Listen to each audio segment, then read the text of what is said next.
Dan sungguhnya adalah ilmu itu asal dan ikutan. Lazimlah engkau dahulu akan dia atas ibadah kerana dua perkara. Kenapa kita mesti ada ilmu dulu? Kenapa kita mesti ada ilmu dulu? Dia kata ada dua perkara. Ada dua perkara. Pertama, supaya hasil bagimu ibadah. Hasil ni maknanya apa hasil? Sah lah kita kata. Hasil ini maknanya sah. Sah ibadah. Hasil ni maknanya dapat. Kita buat dan kita dapat. Maknanya kita berhasil. Itu makna hasil. Maknanya bahasa lain kita kata sah. Kita pi muka ikan, dapat ikan, hasil. Kita tanam pokok durian, dapat buah, hasil. Kita buat ibadah, dapat pahala, sah diterima, hasil. Kalau tanam pokok tak dapat buah, tak berhasil. Kita mayang bulun tapi tidak sah, tak dapat pahala, tidak dapat hasil. Jadi supaya berhasil, dapat hasil ataupun sah yang namanya ibadah kita itu, perlulah ilmu. Itu sebab pertama. Dan sejahtera dia, sejahtera ia iaitu selamat. Selamat, supaya selamat daripada kerosakan. Amal ibadah kalau tak ada ilmu boleh jadi rosak. Sebab itu orang yang mengaji Zubat, orang mengaji Yaman ni, orang mengaji orang kat Zubat, wa kullu man bi ghairi ilmin ya'malu a'maluhu mardudatun la tuqbalu. Wa kullu man bi ghairi ilmin, tiap orang yang bi ghairi ilmin, tak ada ilmu, ya'malu, dia buat amal, a'maluhu, amalan dia, mardudatun la tuqbalu, ditolak, tak diterima. Orang tak ada ilmu tapi buat, tak diterima amalan dia. Macam mana nak terima? Contoh dia sembahyang bawa najis, macam mana Tuhan nak terima? Sedangkan sembahyang tak boleh ada najis. Dia bukan tak tahu, tapi dia tahu, cuma dia tak tahu tidak sah benda tu. Kan? Contoh dia bubuh benda najis di dalam poket dia. Nak bubuh tai kan, nak bubuh. Dah lah, kita tak ceritalah, tu memang tak bubuh. Ada benda yang najis tapi dia tak tahu. Sebagai contoh, dia pakai, dia masuk hutan, dia nampak apa? Tupai mati kat orang. Arnab mati ke apa? Arnab dia belah arnab dia mati. Allah tak ada nak sembelih sayang dia pun. Dia kata daripada aku buang, biar aku ambil kulit dia. Arnab mati, namanya bangkai. Setiap bangkai kulit dia kita boleh pakai tak? Boleh dengan samak dulu, kecuali anjing dan babi. Maka dia pun samak. Tapi dia terlupa satu masalah, iaitu yang dimaafkan hanya kulit. Ketika samak yang jadi suci hanya kulit, bulu tak suci. Ini muktamad kita tak cerita lah, khilaf kan? Khilaf memanglah ada. Yang kita cerita muktamad Syafi'i, bulunya tak dimaaf, jadi dia sama-sama dia buat kopiah bulu arnab, dia sembahyang. Bulu arnab hak mana? Bukan hak sembelih tak ada masalah ni dia bangkai. Dia bangkai pun dia dah samak, cuma masalah dia dah samak, dia tak bang bulu. Bulu ni ada khilaf, tapi dalam muktamad mazhab Syafi'i kulit sahaja. Sebab kulit yang jadi suci bila samak, bulu tak disamak, bulu tak jadi, sikit-sikit tak apa, tapi takkan nak bang. Arnab tu yang comelnya bulu dia. Sah tak? Sebab itu dia kata a'maluhu mardudatun la tuqbalu, sebab dia tak ada ilmu. Kicin tu, yang ni yang paling kerap. Kicin itu ada di awet, ada binatang laut, bangkai dah kan. Ketam kecil-kecil, siput kecil, binatang hidup, bukan kulit cengkerang dia dah. Ada memang ketam tu, bangkai ketam kecil, anak ketam tu mati. Ataupun depa memang bagi mati, depa awetkan, buat kicin, bubuh dalam kicin tu, depa buat epoksi bagi keras jadi cernih cantik. Buat kicin, kita pun dalam poket, kunci motor pas sembahyang, Allahu Akbar. Ada apa? Ketam mati dalam tu, sah sembahyang. Sebab tu kita kata bi ghairi ilmin, tak ada ilmu, mardudatun la tuqbalu, tak diterima. Sebab tu sebahagian hadis Nabi kata apa? Al-alimu habibullah walau kana fasiqa. Orang alim itu kekasih Allah walaupun dia orang fasik. Itu kata di dalam sebahagian riwayat hadis. Al-alimu habibullah walau kana fasiqan. Orang alim itu kekasih Allah walaupun dia orang fasik, maknanya dia buat dosa. Tapi dia tahu dia buat dosa. Aku ni buat macam mana, aku tak boleh nak kontrol, aku buat juga salah. Ada benda yang mungkin dia terikut-ikut dengan nafsu dia mungkin dan sebagainya, tapi dia tahu benda tu salah, dia minum arak dan sebagainya, kebiasaan dia. Tetapi Allah kasih kepada dia, kenapa? Kerana dia sedar. Sebab manusia ni memang sentiasa buat salah. Nanti kita masuk di dalam Aqabah Taubah, kita akan cerita, kan? Memang kita sentiasa buat salah, tetapi kita sedar kita salah, kita mengaku kita salah. Ini orang suka. Kita kalau buat salah, kita mengaku kita sedar, orang suka. Al-alimu habibullah, al-alimu habibullah, Allah sayang walaupun dia fasik. Wal jahilu aduullah, orang jahil ni musuh Allah. Walau kana abidan, walaupun dia tu abid, walaupun dia buat ibadah. Contoh dia apa kan? Baru-baru ni siapa sebut tadi? Orang sebut baru-baru ni ada orang Malaysia kita transgender pergi buat umrah kat Mekah. Dia kata kalau aku salah Tuhan tak buat apa-apa pun, dia kata satu dunia Tuhan bala kes dia. Satu dunia kena Covid. Itu dipanggil aduullah. Walaupun abid, walaupun dia pergi buat ibadah, walaupun dia pergi umrah tawaf, pergilah 100 kali pun aduullah. Sebab apa? Kerana kejahilan dia tak tahu dia salah. Dia kata tak salah, dia kata saya tak buat salah. Kalau saya bersalah, saya buat dosa, tentu Tuhan azab. Dia tak tahu. Sebab tu dipanggil aduullah, musuh Allah.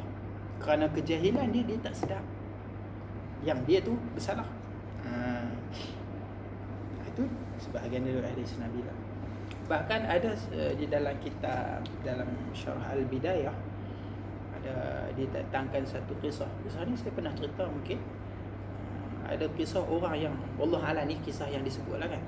Ada kisah ada orang depa ni duk berdebat, duk berdebat antara ilmu dengan ibadah. Orang abid dengan orang alim, hak mana lagi afdal? Maka depa pun pergi test. Duk berdebat. Ada orang kata hak alim ni lagi beroi, orang alim ni lagi mulia. Ada lagi yang seorang lagi pula kata tidak, abid lah, dia ahli ibadah kepada Allah. Orang alim tak mestinya ibadah. Ini nak cerita dia, alim tapi tak ibadah, dan abid tapi tidak alim. Yang mana yang lebih mulia? Maka mereka pun test. Maka mereka cari seorang abid.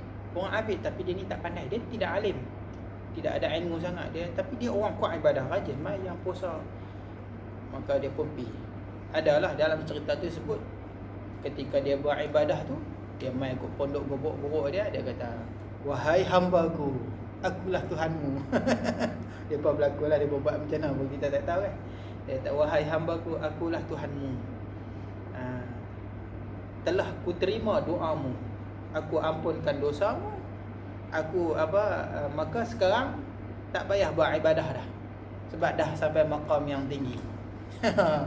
Engkau hamba-Ku rajin buat ibadah, aku terima segala amalan kau, sekarang tak payah rehat lah.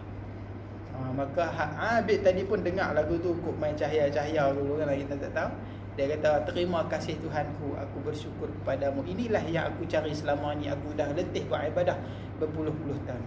Jadi kufur, kafir, kerana tidak ada ilmu. Banyak mana orang yang masuk makrifat tak lepas semua kan, kita tak tahu kan, lipat sana lipat sini, tertipu dengan sebahagian yang kita kata tipu daya begini. Ada orang yang tak semayang bila dah sampai setempoh, ada di pondok, kadang memang ada yang nak ambil ijazah tarikat, dengar tu guru ada tarikat, dia pun nak ambil tarikat. Orang mengaji, dia tak mengaji, nak ambil tarikat je. Orang main jemaah, dia duduk dalam pondok. Pasal apa? Dia kata, kami zikir, kami lain dah ni, kami maqam lain dah. Maqam lain, maqam mana? Siapa yang dewa mana beritahu depa tak tahu lah, yang depa tak payah layan. Tertipu dengan sebab jin lah kan. Bila tak ada ilmu, dia mainlah dewa tanah, dewa langit apa semua jumpa depa. Mambang mana, dia kata tunjuk sakti sikit, depa pun percaya. Kerana tak ada ilmu, depa tak tahu, tak boleh nak beza. Bahkan depa mentuhankan yang bukan Tuhan. Rosak akidah. Lepas tu hak seorang lagi pula, depa pergi test kepada orang alim ahli maksiat. Tok alim ni dia alim, maknanya dia ada ilmu, tapi dia tengah minum arak. Gok minum arak. Orang tu pun mai dia kata, "Wahai hamba-Ku, engkau telah bermaksiat kepada aku murka kepada engkau." Lepas tu dia duk merepek macam-macam lah. Lepas tu kata, "Hang tak kenal siapa Tuhan, mai ni aku nak ajar hang Tuhan." Dia tarik pedang, dia ligan kau tu, keluar pondok dia lari. Sebab patut alim ni tak tertipu walaupun dia minum arak. Kerana dia ada ilmu, dia tahu tu bukan Tuhan. Tuhan bukannya jenis main surah-surah lagu tu. Ingat Tuhan cakap surah tu, main cahaya-cahaya. Main cahaya-cahaya Tuhan. Main surah-surah Tuhan. Surah tu makhluk, cahaya pun makhluk, bukan Tuhan. Sebab tu kena ada ilmu. Tu lebihnya orang yang ada ilmu tu. Tapi kena ada dua lah. Ilmu dan ibadah kena ada dua. Ilmu dan amal.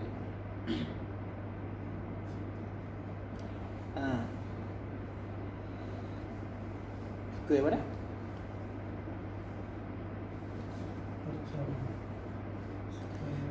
Kaji sikit sampai bawah tu nah.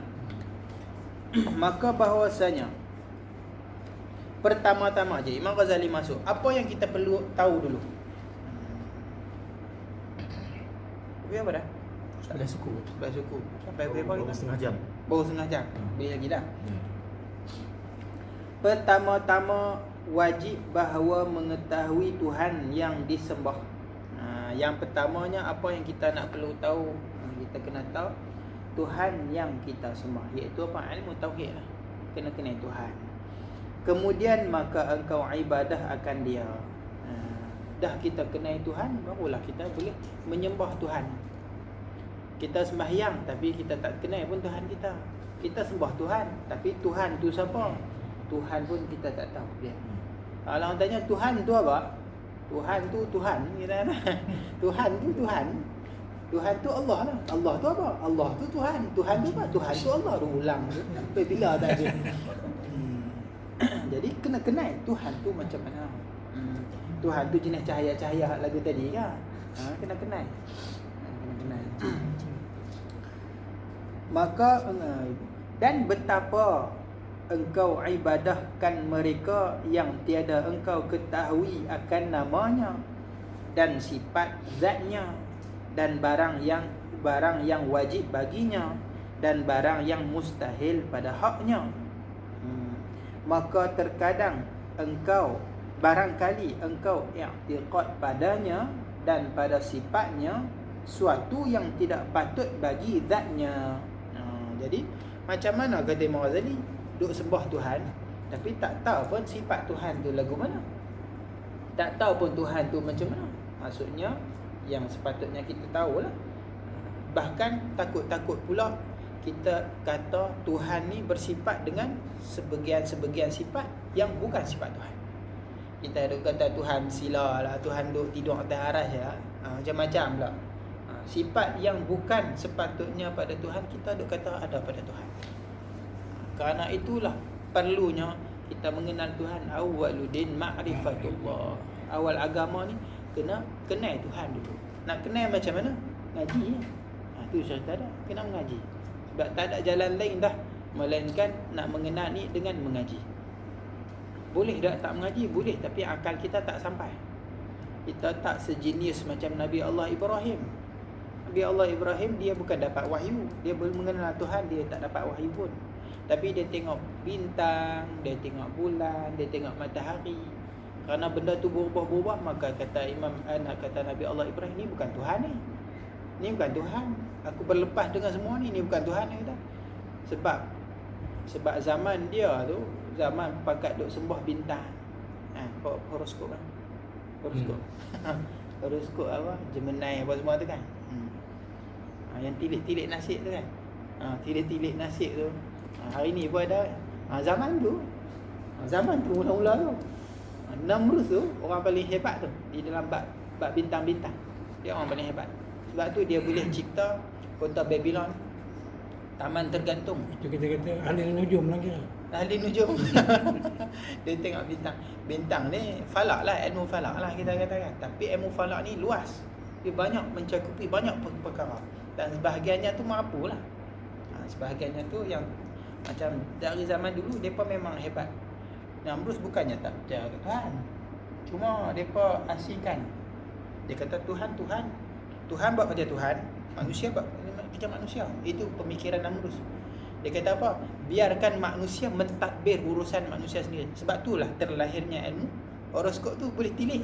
Hari ni kita jadi apa, esok jadi apa, hari ni ada dapat apa, peminat misteri macam tu. Saya pernah lah baca dulu khabar-khabar tu. Hari ni anda mendapat apa kerja anda bagus, contohlah kan, dalam tilik. Tu sebab apa? Sebab Namrus ni dia nak manusia buat kerja manusia, Tuhan tak payah masuk campur.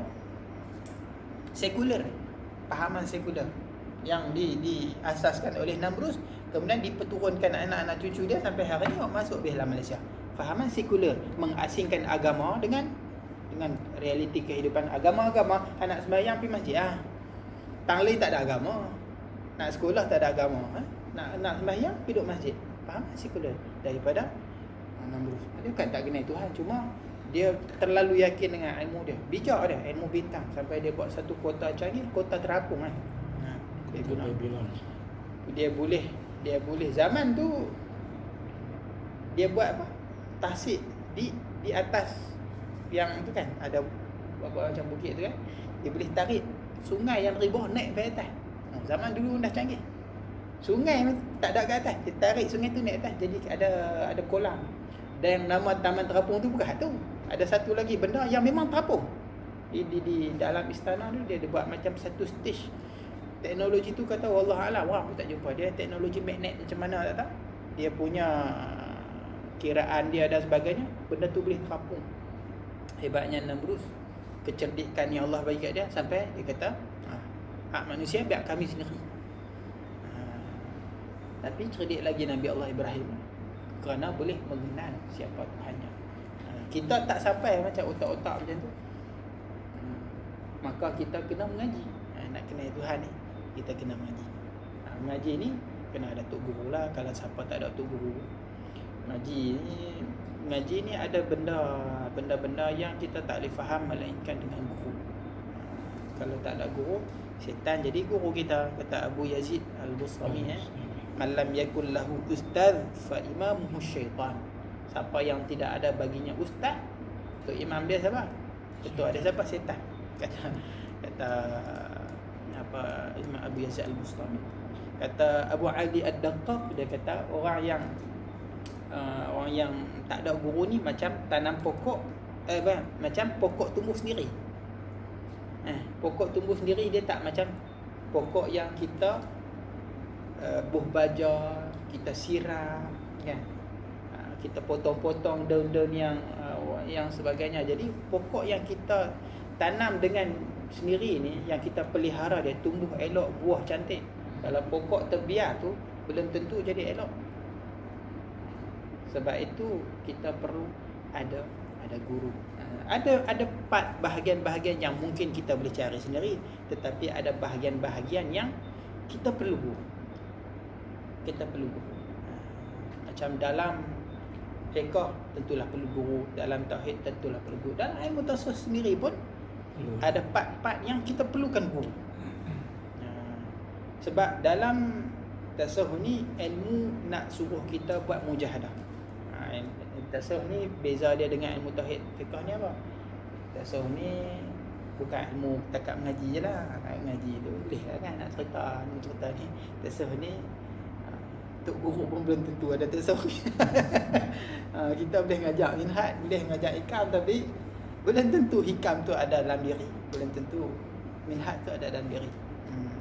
Sebab ilmu yang memerlukan mujahadah. Ada namanya mujahadah taqwa, ada namanya mujahadah istiqamah, ada namanya mujahadatul kashf. Yang mujahadatul kashfi ni peringkat yang tertinggi ni, itu perlukan guru. Mujahadatul taqwa ni mujahadah kita nak jadi orang takwa, kita nak belajar kenal asas tasawuf ni, itu kita kata tidak ada guru pun tidak ada masalah lah. Maksudnya tak ada sanad, tidak ada sanad, kita belajar guru ni belajar dengan guru ni, itu tidak ada masalah. Tapi ketika mana kita nak masuk ke ihsan, yang mana Nabi kata anta'budallaha ka'annaka tarahu, darjat khusus di dalam ihsan tu, nak ibadah, nak mencapai tingkatan yang macam tu, tingkatan kasyaf, tingkatan yang kita buat ibadah melihat Tuhan, maka masa melihat mata tu taklah.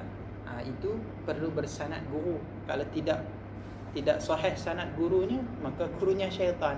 Belajar dengan siapa? Kau ni belajar dengan kau ni belajar dengan kau ni belajar dengan siapa? Tak ada tok guru. Siapa dia tok guru dia? Yang membuka, memberi futuh kepada dia tu. Maka sesat tu yang masuk jadi syaitan. Masuk torikat-torikat tu sebahagiannya putus sanad dia, tu jadi syaitan belaka. Sebab perlu bersanad untuk masuk ke sebahagian jenis ilmu tu perlu sanad. Kalau tak ada sanad, kata sebahagian ulama kata apa, al-isnad minad din, sanad tu daripada agama. Kita belajar guru belajar guru. Kalaulah tak ada sanad, laulal isnad, kalaulah tak ada sanad, laqala man qala ma qala. Laulal isnad laqala man qala ma qala. Kalau dah tak ada sanad ni, tentu orang boleh cakap apa saja yang dia nak cakap. Dia boleh cerita ni, dia boleh cerita ni. Bila tanya dia, ambil kat mana, belajar kat mana, daripada guru mana, tak ada. Boleh cakap apa saja yang dia nak. Sebab itu sebahagian ilmu ni perlu ada guru dan perlu ada sanad. Sebahagiannya mungkin kita boleh dapat dari bacaan, tetapi sebahagian besarnya perlu ada guru dan perlu ada sanad. Sanad ni penting. Punca rosaknya Yahudi dan Nasrani kerana ilmu mereka tidak ada sanad. Ilmu mereka tak ada sanad. Kita Taurat, kita Injil, kalau tanya ni sanad mai ke mana ni? Mana? Padri-padri mereka ke ada? Tak ada. Tapi hadis kita ada, Al-Quran kita ni mutawatir. Jadi jangan risau tentang kesahihan dia. Jadi perlulah menuntut ilmu. Untuk ilmu ni biar cari guru yang jenis sikitlah, cari guru yang betul-betul ahli sunnah wal jamaah, bukannya fahaman rosak, supaya kita tak terpesong dengan akidah yang benar. Dan kami berlindung dengan nama Allah barang yang menyalahi sebenarnya, maka jadilah yang sebenarnya. Jadi kita minta lindung i'tiqad yang tak betul itu dalam ilmu tu. Maka jadilah ibadah kamu seperti debu yang bertaburan. Ibadah kita ni jadi macam tadi, habaan mansur, debu yang bertaburan. Kerana apa? Akidah yang salah. Sebab ulama kita muafakat belaka dah. Qad ijtama'a, telah ijtima' ulama, anna man jahila ma'na la ilaha illallah, wa yang tak tahu makna la ilaha illallah ni apa, tak sah solat dia, tak sah ibadah dia, semua tak sah. Sebab akidah yang tidak sah membawa kepada amalan pun tidak sah. Sebab amalan dia tu untuk siapa? Untuk yang dia i'tiqad Tuhan. Dia i'tiqad siapa Tuhan dia? Kalau Cina tu sembahyang, dia i'tiqad tokong tu Tuhan dia, takkan sah sembahyang dia. Kalau dia i'tiqad pokok tu Tuhan dia, tak, maka sembahyang tu untuk pokok. Kalau lah dia i'tiqad Tuhan tu Tuhan dia, Tuhan yang bersila atas aras ke, Tuhan macam mana, Tuhan duk pagi naik turun macam tu ke, macam Tromen naik terbang naik atas turun bawah.